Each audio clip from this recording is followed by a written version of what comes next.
नमस्कार दोस्तों, सुनोफाई में आपका स्वागत है। आज की बुक है दी अल्केमिस्ट बाय पॉलो कोएल्हो। क्या हो अगर आपका एक सपना सिर्फ एक सपना ना हो बल्कि पूरी कायनात का आपके लिए एक इशारा हो। क्या हो अगर आपकी जिंदगी का एक मकसद हो, एक पर्सनल लेजेंड जिसे पूरा करने के लिए ही आपका जन्म हुआ हो। और क्या हो अगर उस मकसद को पाने का रास्ता आपको एक मामूली चरवाहे की कहानी में मिल जाए। आज हम एक ऐसी ही कहानी में उतरेंगे, एक लड़के की कहानी जिसका नाम सेंटियागो था। वो स्पेन के अंदलुसिया के मैदानों में अपनी भेड़ों के साथ एक सुकून की जिंदगी जीता था। लेकिन एक रात उसे एक सपना आया, एक ऐसा सपना जो बार बार लौट कर आ रहा था। सपने में एक बच्चा उसे मिस्र के पिरामिडों के पास ले जाता है और कहता है कि वहां उसके लिए एक छिपा हुआ खजाना है। सेंटियागो इस सपने को नजरअंदाज कर सकता था, जैसे हम में से ज्यादातर लोग करते हैं, लेकिन उसने ऐसा नहीं किया। उसने इस सपने को एक इशारा यानी ओमेन माना। और यहीं से शुरू हुआ उसका वो सफर जो सिर्फ पिरामिडों तक का नहीं बल्कि खुद की रूह की गहराइयों तक का था। ये कहानी है उस सफर की, उन इशारों की और उस एक महान सच की कि जब आप किसी चीज को पूरी शिद्दत से चाहते हैं तो पूरी कायनात उसे आपसे मिलाने की साजिश में लग जाती है। सेंटियागो एक पढ़ा लिखा चरवाहा था। उसके माँ बाप उसे पादरी बनाना चाहते थे, लेकिन दुनिया घूमने की चाहत उसे भेड़ों के बीच ले आई। उसकी जिंदगी में सब कुछ ठीक था, भेड़ें, खुली वादियां और एक सौदागर की बेटी जिससे वो प्यार करता था और साल में एक बार उससे मिलने जाता था। लेकिन उस बार बार आने वाले सपने ने उसके दिल में एक बेचैनी पैदा कर दी थी। वो टेरिफा शहर पहुंचता है ताकि एक जिप्सी औरत से अपने सपने का मतलब पूछ सके। वो औरत उससे कहती है कि यह सपना सच है और उसे मिस्र के पिरामिड जाना ही होगा। बदले में वो खजाने का 10वां हिस्सा मांगती है। सेंटियागो को ये बात मजाक लगती है, लेकिन वो वादा कर देता है। निराश होकर वो चौक पर बैठा एक किताब पढ़ रहा होता है जब एक बूढ़ा आदमी उसके पास आकर बैठ जाता है। वो बूढ़ा आदमी खुद को सालेम का राजा मेल्कीजेडेक बताता है। सेंटियागो हैरान रह जाता है। एक राजा एक मामूली चरवाहे से क्यों बात करेगा? राजा उसे बताता है कि वो उन लोगों की मदद करने आता है जो अपना पर्सनल लेजेंड यानी अपनी नियति को पूरा करने की कोशिश कर रहे होते हैं। वो कहता है, जब तुम जवान होते हो तो सब कुछ साफ और मुमकिन लगता है। तुम सपने देखने से नहीं डरते, लेकिन जैसे जैसे वक्त गुजरता है एक रहस्यमयी ताकत तुम्हें यकीन दिलाने लगती है कि अपनी नियति को पाना नामुमकिन है। राजा सेंटियागो को समझाता है कि दुनिया का सबसे बड़ा झूठ ये है कि एक पॉइंट पर आकर हमारी जिंदगी हमारे काबू से बाहर हो जाती है और किस्मत उसे चलाने लगती है। वो राजा उसे पास के एक बेकर का उदाहरण देता है जो बचपन में घूमना चाहता था, पर उसने पहले एक बेकरी खरीदने का फैसला किया और अब वो बूढ़ा होने पर अफ्रीका जाने का सपना देखता है। उसने अपनी नियति को कल पर टाल दिया था। राजा सेंटियागो को चेतावनी देता है कि वो भी अपनी नियति को छोड़ने की कगार पर है। वो कहता है कि अगर तुम कुछ पाना चाहते हो तो ये इच्छा यूनिवर्स की आत्मा से पैदा होती है, और जब तुम कुछ पूरी शिद्दत से चाहते हो तो पूरा यूनिवर्स तुम्हारी मदद करने की साजिश में लग जाता है। राजा सेंटियागो को खजाने को खोजने के लिए उकसाता है और बदले में उसकी भेड़ों का 10वां हिस्सा मांगता है। जब सेंटियागो हिचकिचाता है तो राजा रेत पर उसके माँ बाप, उसके सेमिनरी और उस सौदागर की बेटी का नाम लिख देता है जिसका नाम सेंटियागो को भी नहीं पता था। ये देखकर सेंटियागो को यकीन हो जाता है। अगले दिन वो अपनी भेड़ें बेचकर राजा को उसका हिस्सा दे देता है। राजा उसे 2 पत्थर देता है, एक काला और एक सफेद, जिनका नाम था यूरिम और थम्मिम। वो कहता है कि जब तुम इशारे नहीं समझ पाओगे तो ये पत्थर हाँ या नहीं में जवाब देंगे। और चलने से पहले राजा उसे कहानी सुनाता है। एक लड़का दुनिया के सबसे ज्ञानी आदमी से खुशी का राज पूछने जाता है। ज्ञानी आदमी उसे एक चम्मच में तेल की 2 बूंदें देकर कहता है कि महल घूमो पर तेल गिरना नहीं चाहिए। लड़का महल की सुंदरता देखे बिना लौट आता है क्योंकि उसका पूरा ध्यान चम्मच पर था। ज्ञानी आदमी उसे दोबारा भेजता है। इस बार वो महल की सारी खूबसूरती देखता है पर तेल गिरा देता है। तब ज्ञानी आदमी उसे समझाता है, खुशी का राज दुनिया के सारे अजूबे देखने में है और चम्मच में तेल की 2 बूंदों को कभी न भूलने में है। सेंटियागो कहानी का मतलब समझ गया था। उसे अपनी मंजिल की तलाश करनी है, लेकिन अपनी जिम्मेदारियों को भूलना नहीं है। और इस तरह सेंटियागो अपना सफर शुरू करता है। वो नाव पकड़कर तैरेफा से अफ्रीका के तंजियर शहर पहुंचता है, लेकिन उसका सफर शुरू होते ही खत्म होता नजर आता है। एक बार में उसकी मुलाकात एक नौजवान से होती है जो स्पेनिश बोलता है और उसे पिरामिड तक पहुंचाने का वादा करता है। सेंटियागो उस पर भरोसा करके अपनी भेड़ें बेचकर मिले सारे पैसे उसे दे देता है। लेकिन बाजार की भीड़ में जब सेंटियागो का ध्यान एक खूबसूरत तलवार पर जाता है, वो नौजवान उसके सारे पैसे लेकर गायब हो जाता है। सेंटियागो टूट जाता है। वो अकेला था, एक अजनबी देश में बिना एक पैसे के। वो रोता है और सोचता है कि भगवान उन लोगों के साथ ऐसा क्यों करता है जो अपने सपनों पर यकीन करते हैं। वो अपनी थैली में हाथ डालता है तो उसे यूरिम और थम्मिम मिलते हैं। उन पत्थरों को छूकर उसे राजा की याद आती है और हिम्मत मिलती है। वो पत्थरों से पूछता है कि क्या राजा का आशीर्वाद अब भी उसके साथ है। जवाब हाँ आता है। वो समझ जाता है कि उसे हार नहीं माननी है। वो खुद को एक बेचारा शिकार समझने की बजाय एक साहसी यात्री समझता है जो अपने खजाने की खोज में है। वो भूखा था, इसलिए एक मिठाई वाले की मदद करता है और बदले में उसे मिठाई मिलती है। उसे एहसास होता है कि बिना शब्दों के भी एक भाषा होती है, जिसे उसने अपनी भेड़ों के साथ और अब उस मिठाई वाले के साथ महसूस किया था। ये उत्साह की भाषा थी। घूमते घूमते वो एक पहाड़ी पर क्रिस्टल की दुकान पर पहुंचता है। दुकान पर गट जमी थी। वो दुकान के मालिक एक बूढ़े सौदागर से कहता है कि अगर वो उसे खाना खिला दे तो वो सारे क्रिस्टल साफ कर देगा। सौदागर मान जाता है। सैंटियागो के काम करने के दौरान ही 2 ग्राहक दुकान में आते हैं और क्रिस्टल खरीदते हैं। सौदागर इसे एक अच्छा शगुन मानता है और सैंटियागो को नौकरी पर रख लेता है। सैंटियागो सोचता है कि वो 1 साल काम करके इतने पैसे कमा लेगा कि वापस जाकर पहले से दुगनी भेड़ें खरीद सके। मिस्र का खजाना अब एक दूर का सपना लगने लगता है। लगभग 1 महीने तक काम करने के बाद सैंटियागो को एहसास होता है कि इस नौकरी से वो खुश नहीं है। वो सौदागर को सुझाव देता है कि क्रिस्टल के लिए एक डिस्प्ले केस बनाकर बाहर रखना चाहिए। सौदागर पहले मना करता है क्योंकि उसे बदलाव पसंद नहीं, लेकिन सैंटियागो उसे समझाता है कि जब किस्मत साथ दे रही हो तो हमें भी उसकी मदद करनी चाहिए।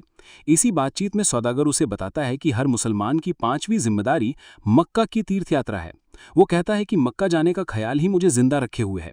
मुझे डर है कि अगर मेरा सपना पूरा हो गया तो मेरे पास जीने की कोई वजह नहीं बचेगी। वो सपने को जीना नहीं, बस सपने को देखना चाहता था, लेकिन फिर भी वो सैंटियागो को डिस्प्ले बनाने की इजाजत दे देता है। डिस्प्ले की वजह से दुकान की बिक्री बढ़ जाती है। कुछ महीने बाद सैंटियागो एक और सुझाव देता है कि क्रिस्टल के गिलासों में चाय बेचना। सौदागर फिर हिचकिचाता है क्योंकि उसे अपनी जिंदगी में कोई बदलाव नहीं चाहिए। वो कहता है कि तुम मेरे लिए एक बरकत बन के आए हो, लेकिन हर बरकत जिसे नज़रअंदाज किया जाए वो एक अभिशाप बन जाता है। अब जब मैंने देख लिया है कि क्या क्या मुमकिन है तो मैं पहले से ज़्यादा दुखी महसूस करूंगा, क्योंकि मैं उन चीज़ों को हासिल करना ही नहीं चाहता जो मैं कर सकता हूँ। लेकिन फिर भी वो चाय बेचने के लिए मान जाता है। ये आइडिया भी ज़बरदस्त हिट होता है। 11 महीने और 9 दिन बाद सैंटियागो के पास 120 भेड़ें खरीदने, वापस जाने का टिकट खरीदने और एक इंपोर्ट लाइसेंस लेने के लिए पर्याप्त पैसे जमा हो जाते हैं। वो सौदागर को बताता है कि वो जा रहा है।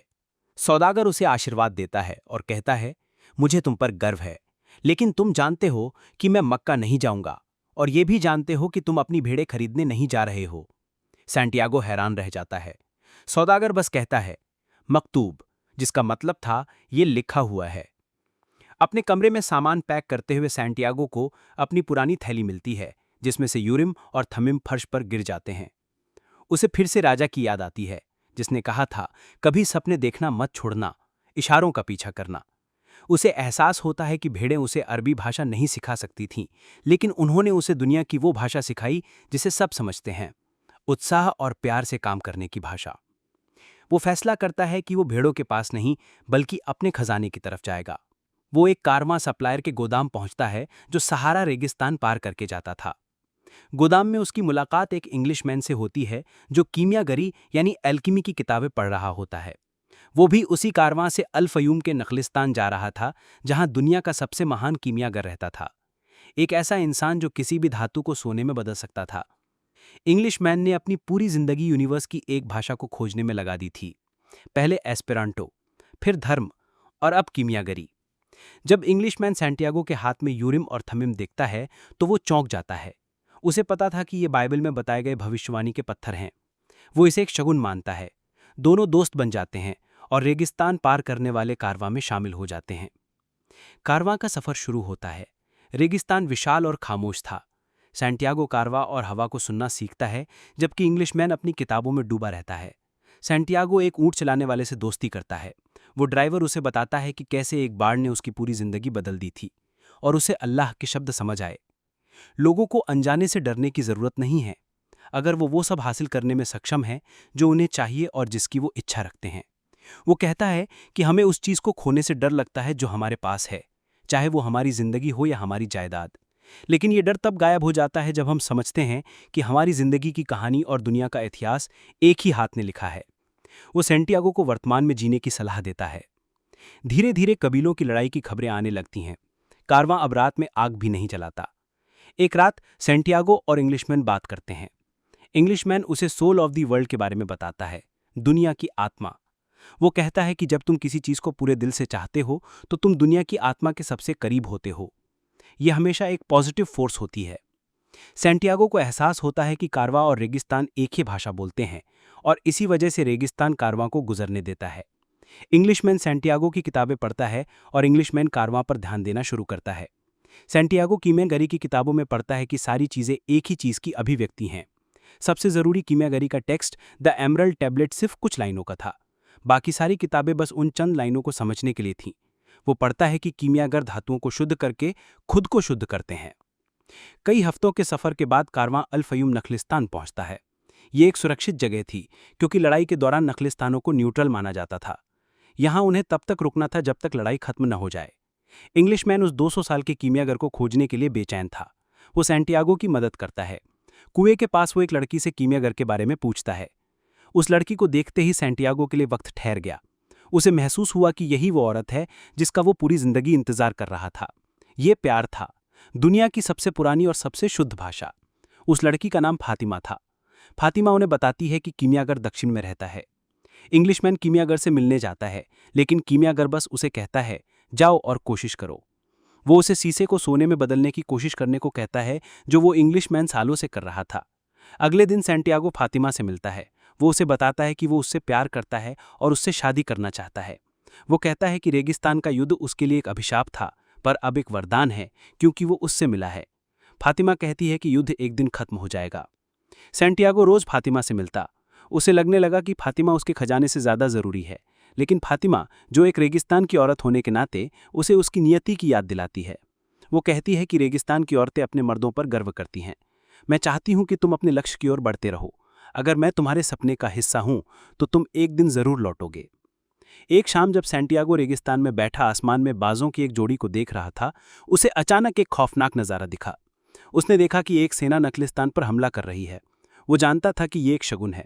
वो ऊंट ड्राइवर को बताता है, जो उसे कबीले के सरदारों को वार्निंग देने के लिए कहता है। सैंटियागो डरते डरते सरदारों के टेंट में जाता है। सरदार उसकी बात सुनते हैं। एक बूढ़ा सरदार, जो सबसे अहम था, उसे जोसेफ की कहानी सुनाता है, जिसे सपनों पर विश्वास करने के लिए भेज दिया गया था, पर उसने अपने ज्ञान से मिस्र को अकाल से बचाया था। सरदार कहता है कि परंपरा कहती है कि नखलिस्तान पर हमला नहीं होता, लेकिन परंपरा ये भी कहती है कि हमें रेगिस्तान के संदेशों पर विश्वास करना चाहिए। वो फैसला करते हैं कि अगले दिन नखलिस्तान के लोग हथियार उठाएंगे, लेकिन वो सैंटियागो को वार्निंग देते हैं, अगर कल सूरज ढलने तक तुम्हारा एक भी हथियार इस्तेमाल नहीं हुआ तो एक हथियार तुम पर इस्तेमाल किया जाएगा। सैंटियागो को अपनी जान दांव पर लगी महसूस होती है, लेकिन उसे मलाल नहीं था। वो अपनी नियति की राह पर था। उसी रात जब वो वापस जा रहा था, एक विशाल सफेद घोड़े पर एक घुड़सवार तूफान की तरह आता है। वो पूरी तरह से काले लिबास में था, चेहरे पर नकाब और कंधे पर एक बाज। वो अपनी तलवार निकालकर सैंटियागो की पेशानी पर रखता है और पूछता है, बाजों की उड़ान का मतलब पढ़ने की हिम्मत किसने की? सैंटियागो निडर होकर जवाब देता है। घुड़सवार उसके साहस की परीक्षा ले रहा था। वो कहता है कि साहस दुनिया की भाषा को समझने के लिए सबसे जरूरी गुण है। वो सैंटियागो से कहता है कि अगर वो कल जिंदा बचा तो उससे आकर मिले। सैंटियागो समझ जाता है, यही वो कीमियागर था। अगले दिन सचमुच नखलिस्तान पर हमला होता है, लेकिन पहले से तैयार होने की वजह से नखलिस्तान के लोग हमलावरों को हरा देते हैं। सरदार सैंटियागो को 50 सोने की सिक्की देते हैं और उसे नखलिस्तान का काउंसलर बना देते हैं। उस शाम सैंटियागो कीमियागर से मिलने जाता है। कीमियागर उसे बताता है कि वो उसे पिरामिड तक की सफर पर ले जाएगा। सैंटियागो कहता है कि उसे अपना खजाना मिल गया है, ऊंट, सोना और फातिमा। कीमियागर उसे याद दिलाता है कि ये सब पिरामिडों पर नहीं मिला। वो उसे चेतावनी देता है कि अगर वो यहीं रुक गया तो कुछ साल बाद उसे अपनी नियति को न पूरा करने का पछतावा होगा और उसका प्यार भी उसे बोझ लगने लगेगा, क्योंकि सच्चा प्यार कभी किसी को उसकी नियति से नहीं रोकता। सैंटियागो मान जाता है। जाने से पहले वो फातिमा से मिलता है। फातिमा रोती है, लेकिन कहती है, मैं रेगिस्तान की औरत हूँ, लेकिन सबसे बढ़कर मैं एक औरत हूँ। वो वादा करती है कि वो उसका इंतजार करेगी। कीमियागर और सैंटियागो रेगिस्तान के सफर पर निकल पड़ते हैं। कीमियागर उसे सिखाता है, जहां तुम्हारा दिल है वहीं तुम्हारा खजाना होगा। सैंटियागो अपने दिल की सुनना सीखता है। उसका दिल डरता है, उसे लालच देता है, लेकिन धीरे धीरे सैंटियागो अपने दिल को समझना सीखता है और उसका डर खत्म हो जाता है। कीमियागर उसे बताता है, दुख का डर खुद दुख से ज्यादा बुरा होता है और कोई भी दिल कभी दुख नहीं झेलता जब वो अपने सपनों की खोज में होता है। कीमियागर उसे एक और जरूरी बात बताता है, एक सपना सच होने से ठीक पहले दुनिया की आत्मा रास्ते में सीखी गए हर चीज की परीक्षा लेती है। ज्यादातर लोग यहीं हार मान जाते हैं। सफर के आखिर में उन्हें कुछ हथियारबंद कबीले वाले पकड़ लेते हैं और अपने कैंप ले जाते हैं। कीमियागर सरदारों से कहता है कि सैंटियागो एक कीमियागर है जो खुद को हवा में बदल सकता है। वो कहता है, इसे अपनी शक्ति दिखाने के लिए 3 दिन चाहिए। अगर ये ऐसा नहीं कर पाया तो हम अपनी जान तुम्हें सौंप देंगे। सेंटियागो डर से कांप उठता है। उसे नहीं पता था कि वो खुद को हवा में कैसे बदलेगा। कीमियागर उसे शांत करता है और कहता है, सिर्फ एक ही चीज़ है जो सपने को नामुमकिन बनाती है, असफलता का डर। 2 दिन गुजर जाते हैं। सेंटियागो एक चट्टान पर बैठकर रेगिस्तान से, हवा से बात करता है। वो उनसे मदद मांगता है। तीसरे दिन सरदार और कीमियागर उसे देखने आते हैं। सेंटियागो रेगिस्तान से कहता है, तुम में वो है जिससे मैं प्यार करता हूँ, इसलिए तुम मेरी मदद करो।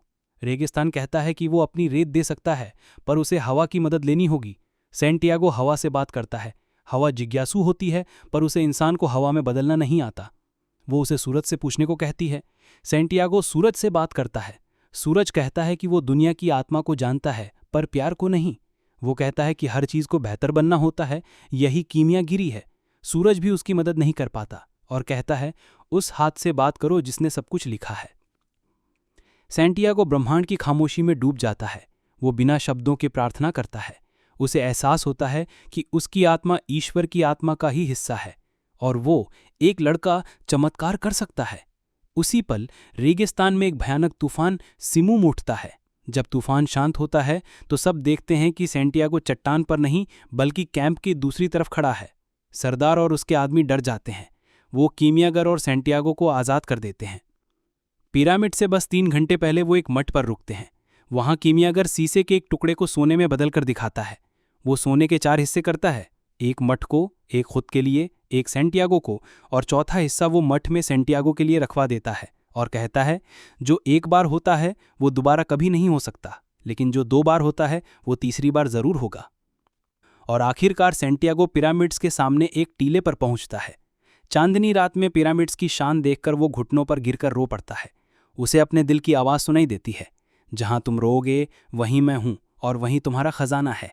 जहां उसके आंसू गिरे थे वहां एक स्कैरिब बीटल, जो मिस्र में भगवान का प्रतीक है, रेंग रहा था। सेंटियागो उसी जगह खोदना शुरू कर देता है। वो पूरी रात खोदता है पर उसे कुछ नहीं मिलता। तभी कुछ लोग वहां आते हैं। वो युद्ध के शरणार्थी थे। वो सेंटियागो को मारते पीटते हैं और उससे सोना छीन लेते हैं।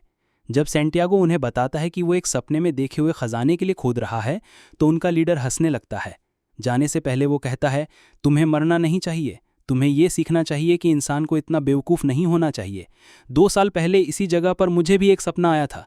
सपने में मुझे स्पेन के खेतों में एक टूटे हुए चर्च में जाने के लिए कहा गया था, जहाँ चरवाहे सोते हैं। वहाँ गूलर के पेड़ की जड़ों में खजाना छिपा हुआ था, पर मैं इतना बेवकूफ़ नहीं हूँ कि एक सपने के पीछे पूरा रेगिस्तान पार करूँ। और वे चले जाते हैं। सेंटियागो लड़खड़ाते हुए उठता है। पिरामिड उसे देखकर हंस रहे थे और वो भी उन्हें देखकर हंस रहा था। उसका दिल खुशी से भर गया था, क्योंकि अब वो जानता था कि उसका खजाना कहाँ है। कहानी का अंत हमें वापस स्पेन ले आता है। सेंटियागो उसी टूटे हुए चर्च में पहुंचता है जहां से उसका सफ़र शुरू हुआ था। वो गूलर के पेड़ की जड़ों को खोदता है और कुछ ही देर में उसे स्पेनिश सोने के सिक्के, कीमती पत्थरों और गहनों से भरा एक संदूक मिलता है। उसे अपना खजाना मिल गया था। वो जानता था कि उसे जिप्सी औरत को उसका हिस्सा देना है।